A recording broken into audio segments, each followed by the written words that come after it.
लेकिन ये सभी कार्यक्रम जैसा आप जानते हैं अब ये बन करके प्रधानमंत्री कार्यालय सुझाव के रूप में जाएगा। व्यवस्था जो कि अस्थायी रूप से होगी उस पर ध्यान दिया गया। महत्वपूर्ण निर्णय है वो है संग्रहालय। देखिए मुख्य रूप से अब तो जो प्रधानमंत्री जी का कार्यक्रम है उसी के विषय में चर्चा भी हुई। उसी की तैयारी में हम लोग का अधिकांश समय भी व्यतीत हुआ। किस प्रकार से हम लोग उचित समझते हैं कि प्रधानमंत्री जी आए परिसर में और सभी निर्माण कार्यों को देखें, आरती का क्या व्यवस्था हो, क्योंकि अब प्रथम तल पर राम परिवार की स्थापना हुई है तो वहां पर भी उनके आरती के लिए कार्यक्रम रखा गया है। लेकिन ये सभी कार्यक्रम जैसा आप जानते हैं अब ये बन करके प्रधानमंत्री कार्यालय सुझाव के रूप में जाएगा और वहां से जो भी अनुमति मिलेगी उसके अनुसार व्यवस्था की जाएगी। अधिकांश निर्माण कार्य अब अपने जैसा आपसे मैंने पहले भी बताया है पूर्ण हो रहे हैं। अब तो बहुत अधिक ध्यान हॉर्टिकल्चर, प्लांटेशन और सौंदर्य जो भी वहां पर परिसर में किया जाना है, व्यवस्था जो कि अस्थायी रूप से होगी उस पर ध्यान दिया गया। एक अन्य जो महत्वपूर्ण निर्णय है वो है संग्रहालय, जिसमें कि अभी हम एक एग्रीमेंट को अंतिम स्वरूप प्रदान करेंगे, हस्ताक्षरित करेंगे।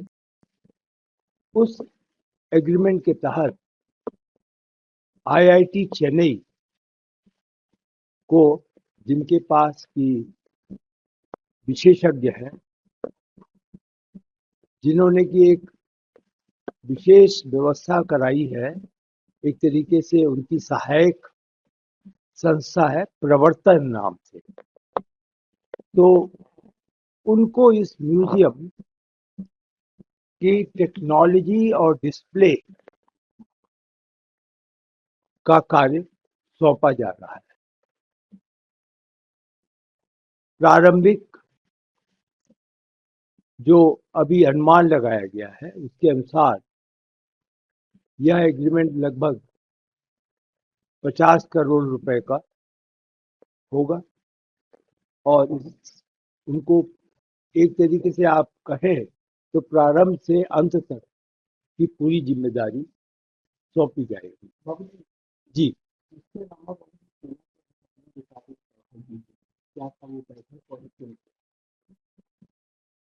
तो मुख्य रूप से हम लोग चाहते हैं कि जो पताका भगवान के मंदिर पर लहराए शिखर पर, उसमें यदि किसी प्रकार की तकनीकी आवश्यकता है तो रक्षा मंत्रालय के कुछ लोग इस कार्य में बहुत विशेषज्ञ हैं, तो उनकी सहायता ली जाए जिससे कि किसी प्रकार की वहां पर जब 25 नवंबर को यह होगा तो कोई कठिनाई नहीं। विशेषज्ञ आए, उनके साथ बातचीत हुई और वह स्वयं शिखर के जो एक तरीके से ऊपर कलश है वहां तक उनके लोग जा करके देखना चाहते हैं कि किसी प्रकार का जो फ्लैग को पोल, जो झंडे के साथ पोल होता है, वह जो नीचे से ऊपर तक जाएगा तो उसमें कहीं अड़चन नहीं है। और वो जा करके एक तरीके से ऑटोमेटिक रूप से वह जो स्लॉट है उसमें वो फिक्स हो जाएगी। तो इस कार्य को वो स्वयं ऊपर जा करके देखना चाहते हैं। उन्होंने हर प्रकार का विकल्प उसके लिए सोचा है। यहाँ तक उनके पास विशेषता है, विशेषज्ञ लोग हैं कि यदि होगा तो वो हेलीकॉप्टर से भी देख सकते। तो सारे विकल्प उनके समक्ष हैं, सारे संसाधन उनको एश्योर कर दिया गया है कि किसी प्रकार का व्यय होगा वो ट्रस्ट वहन करेगा।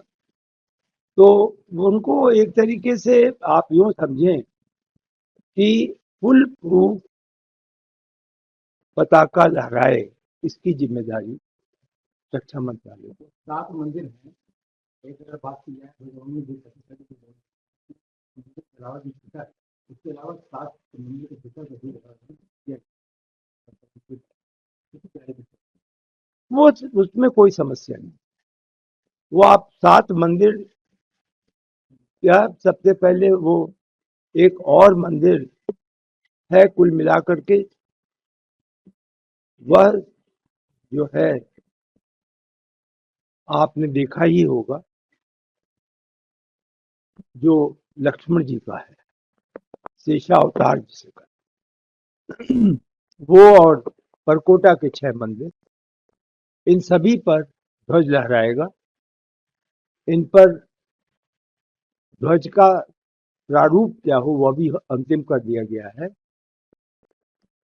बनाने की व्यवस्था भी वही होगी, वही नायलॉन का पैराशूट का कपड़ा इस्तेमाल होगा और केसरिया रंग का होगा और इस पे ओम ध्वज पर छपा होगा। ये 7 ध्वज भी अंतिम कर दिए गए हैं जो लगाए जाएंगे, और जो प्रमुख भगवान रामलला का शिखर पर लगना है वह। प्रसाद की बात की जाए, जिस तरह से 25 नवंबर को जो था उसमें एक श्रद्धालु अंदर आमंत्रित किए गए, उनको प्रसाद की व्यवस्था दी गई है। तो क्या श्रद्धालु जो दर्शन करने के लिए आए तो उनका संभव होगा दर्शन करने कि दर्शन भी होता है?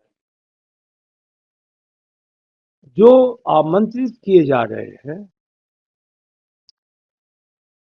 उन्हें भगवान के दर्शन की सुविधा प्रधानमंत्री जी के जाने के बाद दी जाएगी और जिला प्रशासन उसके लिए जो भी जिम्मेदारी, जो भी आवश्यकता है वो निर्णय ले रहे हैं।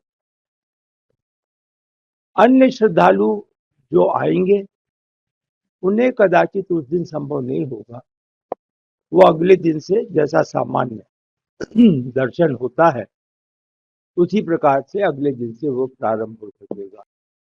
तो जो 25 नवंबर को है उस दिन अतिथियों के अतिरिक्त कदाचित संभव नहीं होगा।